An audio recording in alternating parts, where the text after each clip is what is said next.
they could do, but we have not necessarily not been independent.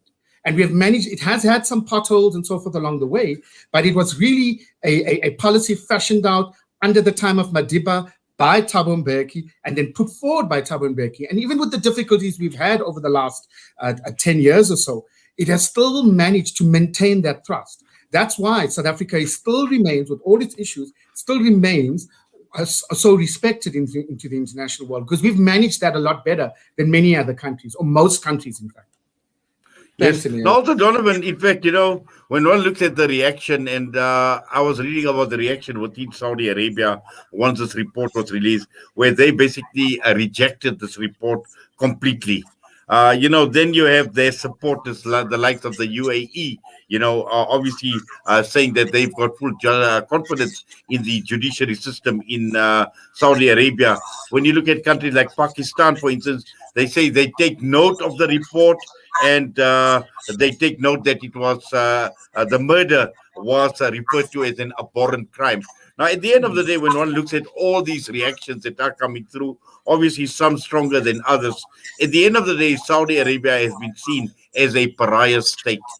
And obviously, MBS, after this report has been published, if he is allowed to get away with murder, for want of a better term, and now that this report is released, obviously it speaks volumes, and particularly where we see those that are calling for justice, for human rights, for democracy in the Arab world, which we know is non-existent.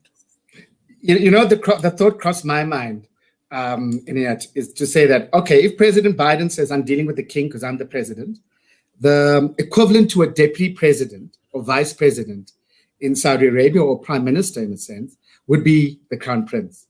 So would Kamala Harris, as the vice president, now deal with MBS? Will they meet? Will they have a Harris MBS commission, like a Go Mbeki commission, and her being a female, and the views within the kingdom in that sense? So those thoughts cross. Simply put, I don't think MBS is going to be removed. He will remain the crown prince. I don't think he's going to be charged for any murder. I don't think the US is going to make a big deal about it. They want to recalibrate the relationship. They're very clear. With his outlooking sustainable economic program, because that's what he has, right? He has a program not to be reliant on oil. That is that's an infrastructure, that's an economic revolution in Saudi Arabia. The United States want more than they just share. They want their companies to be able to benefit from that. That's what they want. So when they talk about a recalibration, they don't say to us, no, don't tell us Germany is offering us this, or the UK is offering us this, or South Africa is offering us this. We come first. You take care of this relationship first before anything else. So that's the end game. That's what they're doing. They're doing basically two things: reminding NBS that it's by their goodwill that he's able to rule Saudi Arabia. Secondly, when you do things, it must be first in the interests of the US, and let us check before you go elsewhere. That's all they want. And that's what they are doing. And they're doing it quite sophisticatedly. And they've done this for decades. That's the thrust of the US foreign policy, how they operate. It's very sophisticated. It uses the correct values and so forth. But in the end, it's just basically selfish.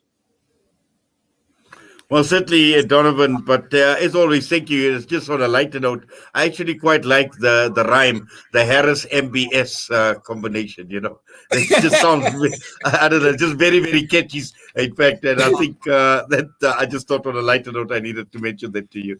Yeah, sure. Thanks so much. I think it would be quite cool. Where would that meeting take place? I think it only could take place in New York. I doubt that it could take place in Riyadh. But then again, there we go. Okay. Well, Harris and MBS. Donovan, as always, thank you very much for your time with us. All the best to you. Take care. Cheers, man.